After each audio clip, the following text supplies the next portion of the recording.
It was a quiet night on June 30, 2005, a night that began like any other and ended in mystery. The man stepping aboard a fishing charter from San Pedro Marina believed he was simply going on a routine overnight trip.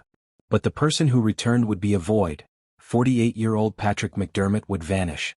He was not a headline grifter or a dangerous criminal.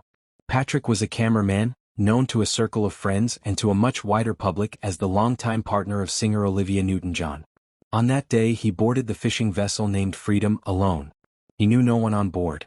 Among the 22 other passengers and crew, none would later say they saw him leave the boat. When the boat returned to port, his car still sat in the marina parking lot. Wallet, car keys, passport, personal belongings, all left behind. Days passed.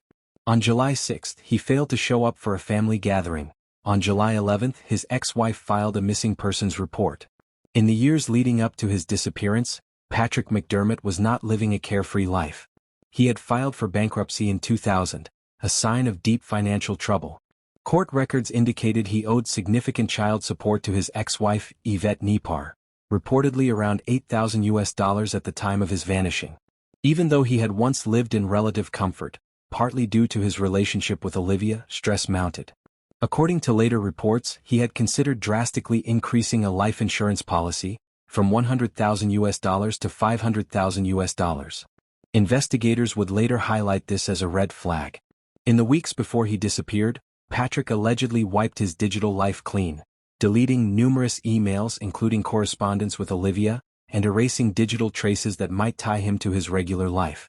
Then came the fishing trip, the boat ride, the abandoned belongings, the vanished man. To some, the pieces seemed to fit the grim picture of a man defeated by financial pressures and emotional burden, seeking a way out. From early on, authorities considered multiple scenarios: accident, suicide, foul play, even hoax. The vessel's other passengers and crew were interviewed. The boat's captain and all aboard were questioned. But nothing conclusive emerged. No one saw Patrick fall overboard. No body, no clothing, no debris, not even a trace washed ashore.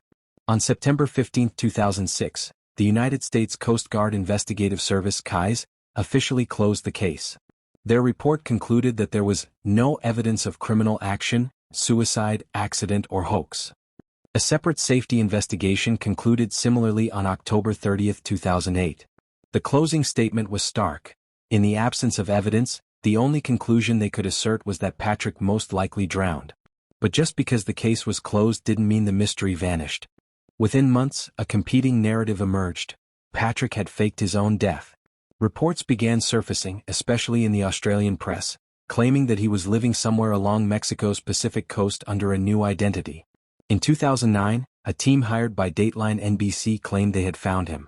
They alleged that online traffic to their investigation website, hits from IP addresses tied to Mexico, led them to a remote coastal area near Puerto Vallarta. There, allegedly, Patrick was living under the name Pat Kim. Documents and voice samples obtained reportedly matched him, beyond a reasonable doubt. Then came reports from 2016, claiming sightings of him in a small village called Sayulita, Mexico, living with a German girlfriend and working sometimes as a deckhand. Some claimed he was part of the yachting industry for wealthy clients, living quietly but free. Yet the manhunt, private and public, yielded no irrefutable proof.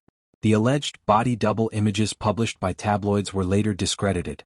In 2012, his ex-wife Yvette Newton-John reportedly wrote to demand promotion of the investigators' book be stopped, calling the man behind it a well-known serial liar.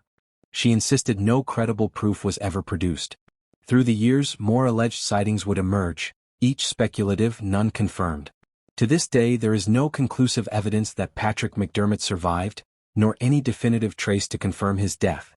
When we look at Patrick's story not just as a disappearance, but as a possible escape, the psychological landscape is chilling. Here was a man caught between two worlds, the quiet and debt-laden reality of his personal life, and the public glamour of celebrity proximity. On one hand, financial collapse, bankruptcy, child support obligations, mounting debts. On the other, a high-profile relationship with Olivia Newton-John, a lifestyle under public scrutiny. Such a divide can breed desperation. The decision to clear his digital footprint, deleting emails, wiping traces, suggests premeditation. The attempt to enlarge a life insurance policy shortly before vanishing adds a layer of potential motive. The idea of starting over under a new identity far from obligations and debts might feel, to a troubled mind, like a lifeline. For Patrick, the fishing trip provided a plausible cover, a solitary journey in open water with no one watching closely. Whether this was a rational plan or a desperate gamble, we may never know.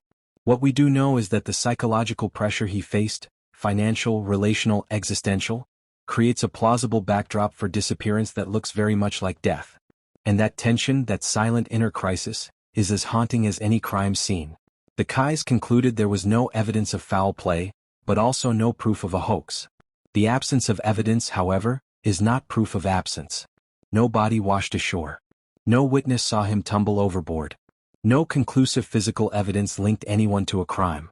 The investigators recommended no charges, no prosecution.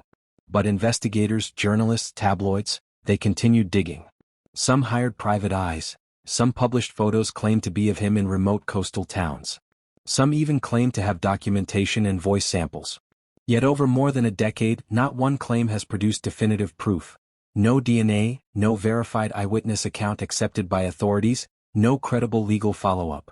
The story remains open, unresolved. For those who loved him, especially Olivia Newton-John, the uncertainty was a wound that never healed. In interviews, she declined to embrace the theory he staged his disappearance. He was lost at sea, she said. Nobody really knows what happened. For his son, for his ex-wife, the years stretched on without answers. For investigators, for journalists, for private detectives. The case became emblematic of the thin line between disappearance and identity erasure, where the anchor of evidence is lost to speculation.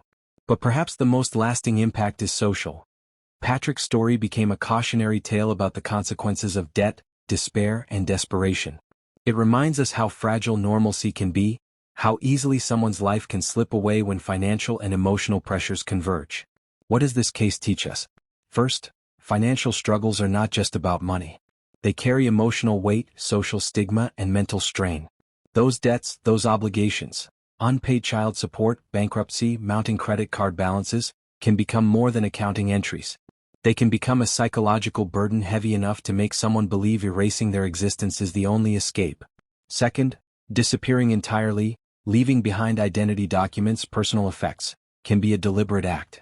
We must understand that missing person cases are not always accidents, not always tragedies, but can also be premeditated escapes.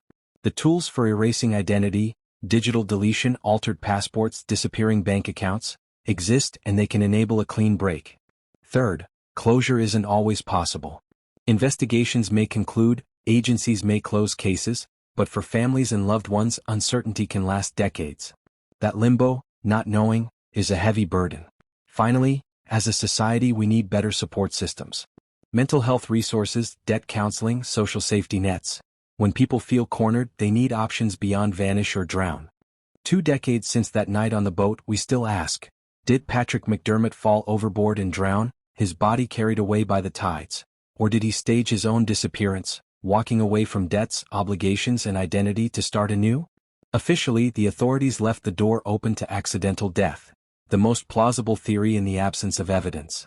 But the rumors, the alleged sightings, the whispers of a man living under a different name in a distant coastal town, they persist. And perhaps more importantly, his story continues to remind us how easily someone's life can be consumed by pressure, how a search for escape can eclipse the bonds of family, responsibility, and truth. The story of Patrick McDermott is not just a mystery. It is a warning, a call for awareness, a call to support those who feel trapped, and a call to remember, behind every disappearance, there is a person, a life, and loved ones left seeking answers.